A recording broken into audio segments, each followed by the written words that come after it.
하나님께서는 우리를 어떻게 창조하셨습니까? 그것은 우리를 하나님의 형상으로 창조하셨다는 것입니다.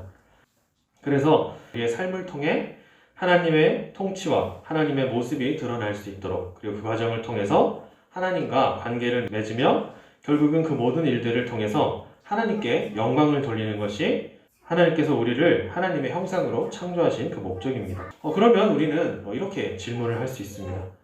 어떻게 하면 하나님께서 영광을 받으실까? 또는 하나님을 영화롭게 하는 삶이란 과연 무엇일까? 보통 우리는 하나님께 영광을 돌려드린다거나 또는 하나님을 영화롭게 한다라고 하면 우리의 결과물을 통해서 하나님께서 영광을 받으신다라고 생각하기가 쉽습니다. 하지만 우리가 그 반대로 만약 하나님을 믿는 사람의 그 노력의 성과가 미미하거나 미약하면 하나님은 영광을 받지 않으실까요? 그렇다면 수많은 그리스도인들이 이 땅에서 엄청나게 많은 노력을 하면서 살고 있는데 왜 하나님은 그 모든 사람들을 도와주시지 않을까요? 상위 1%의 사람들만 통해서 하나님 영광을 받으시고 다른 사람들을 통해서는 영광을 받으실 필요가 없으실까요? 우리가 믿는 기독교는 우리의 어떠한 노력이나 또는 물질 그리고 성과를 통해서 구원을 받는 종교가 아닙니다. 만일 우리가 우리의 노력으로 하나님께 어떠한 보상이나 결과를 바라고 있다면 그것은 세상의 이방신들과 종교 그리고 우상을 섬기는 방법과 똑같다는 것이죠. 하나님은 그분 존재 자체 그 스스로 그 영광이 영원하시고 무한하신 것입니다. 그러므로 우리 인간을 통해서 하나님이 영광을 받지 않아도 원래 하나님은 영광스러우신 분이에요. 우리가 우리의 삶을 통해서 하나님을 영화롭게 하지 않더라도 하나님은 조금도 부족함이 없이 그 자체로 영화로우신 분이라는 겁니다. 결국은 우리의 노력으로 그리고 우리의 노력으로 나타나는 결과로 하나님께 영광을 돌린다는 말로써 하나님이 영광을 받으시는 것이 아니라 하나님의 형상으로 창조된 우리의 존재가 하나님의 형상이기 때문에 우리의 삶을 통해서 드러나는 하나님의 영광을 하나님이 받으시고 하나님께서는 이 세상을 하나님의 말씀으로 창조하셨기 때문에 그분의 창조 능력이 나타난 이 모든 세상을 우리가 발견하고 그것이 하나님의 작품임을 깨달음으로 하나님께 영광을 돌려드리는 거예요. 그렇다면 이제 우리의 존재, 그 존재 자체가 하나님의 영광이다라는 것을 알았다면 우리는 어떻게 반응을 해야 될까요? 오늘 본문 말씀 신명기 11장 1절은 이렇게 말합니다. 그런즉 내 하나님 여호와를 사랑하여 그가 주신 책무와 법도와 규례와 명령을 항상 지키라. 그리고 13절에서 15절 이렇게 말합니다.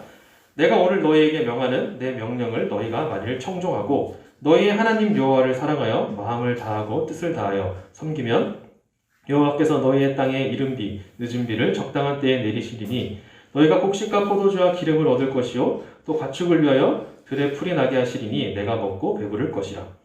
하나님께서는 세상과 우리를 창조하시고 그 모든 것을 통해 하나님을 나타내심으로 영광을 받으신다고 분명히 말했습니다.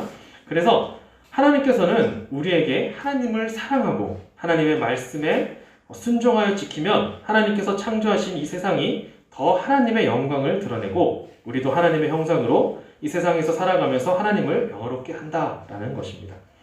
어떻게 이 과정이 하나님께 영광이 되는 것일까요? 우리는 하나님과 인격적인 관계를 맺으면서 살아가는 것이죠. 그리고 이 인격적인 관계는 바로 사랑의 관계라는 것입니다. 우리는 하나님의 형상이 되었으므로 우리가 영화롭게 되었어요. 이것은 하나님께서 우리에게 주신 은혜입니다. 그리고 이제는 우리가 이 은혜를 받았으므로 우리 자신의 마음대로 행동하면서 사는 것이 아니라 하나님께서 우리에게 주신 말씀에 순종함으로 하나님 자신을 영화롭게 하라고 말하고 있고 이것을 사랑의 관계 가운데서 행하라 라고 하는 것입니다. 우리는 사람과 사람 사이에서도 사랑하는 관계에서는 서로 신뢰하고 그 말을 따르기 위해서 노력을 하죠. 이것은 어떠한 명령에 의해 복종하는 그런 개념이 아니라 내가 기뻐서 감사해서 자발적으로 행동으로 드러나고 나타나는 것이죠. 우리는 사랑하는 사람에게 선물을 살 때 어떻게 고르죠? 우리가 기쁨을 느끼죠. 왜 그렇죠? 내가 사랑하는 사람이 이 선물을 받았을 때 어떠한 반응을 보일까? 어떠한 표정을 지을까? 이것을 생각하면서 행복한 마음으로 우리가 선물을 고르고 준다는 거예요. 그러므로 우리가 하나님의 말씀에 순종하여 하나님께 영광을 돌려드리는 것도 마찬가지입니다. 우리가 하나님의 말씀에 순종하는 것이 뇌물도 아니고 상납도 아니라 우리의 기쁨으로 하나님의 말씀을 지켜 행할 때 그 가운데 하나님은 영광을 받으시는 거예요. 그러므로 정말 우리가 하나님을 사랑한다면 우리는 자연스럽게 하나님의 말씀, 곧 명령과 율법에 순종하게 되고 그 과정을 통해서 하나님께서는 영광을 받으시는 것입니다. 그러므로 오늘 본문 신명기 11장 1절에서 17절의 말씀은 하나님의 말씀을 잘 지켜서 행하면 하나님이 복을 주시고 지켜 행하지 않으면 진노하신다는 그런 1차원적인 그런 관계의 말씀이 아닌 거예요. 자신의 백성을 사랑하시고 그 가운데 사랑의 관계를 통해서 단지 이스라엘 백성들이 하나님께 벌을 받지 않기 위해 하나님의 말씀을 지키는 것을 원하지 않으신다는 것입니다. 그것을 모세는 오늘 본문 1절에 이렇게 강조하는 것입니다. 내 하나님 여호와를 사랑하여 그가 주신 책무와 법도와 규례와 명령을 항상 지키라. 하나님께서 주신 율법을 단지 지켜서 행하라는 것, 그것을 강조하는 것이 아니라 그 근본에 하나님 여호와를 사랑하라라는 것을 강조하는 것입니다. 사랑하는 마음에서 자발적으로 하나님의 말씀을 지켜서 행하면 과거 하나님께서 벌하셨던 그런 사건들이 우리를 협박하는 것이 아니라 그 가운데에 하나님을 사랑하는 자들을 하나님이 어떻게 지키시고 어떻게 인도하셨는지에 대한 그 관심이 집중이 되는 것입니다. 그리고 8절에서 12절은 하나님께서 약속하신 가나안 땅이 어떠한 땅인지를 강조하고 있습니다. 그런데 사실 가나안 땅은요, 상대적으로 애굽의 땅과 비교하면 농사를 짓기에 적합하지 않은 땅이었습니다. 그런데 왜 하나님께서는 가나안 땅이 애굽보다 물이 더 풍부하다고 표현하고 있을까요?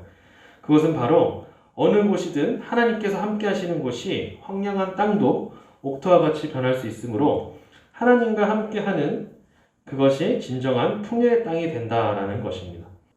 바로 하나님과 함께함으로 이스라엘 백성들이 하나님을 영화롭게 하는 삶을 살 수 있다는 것을 모세는 말하고 있는 것입니다.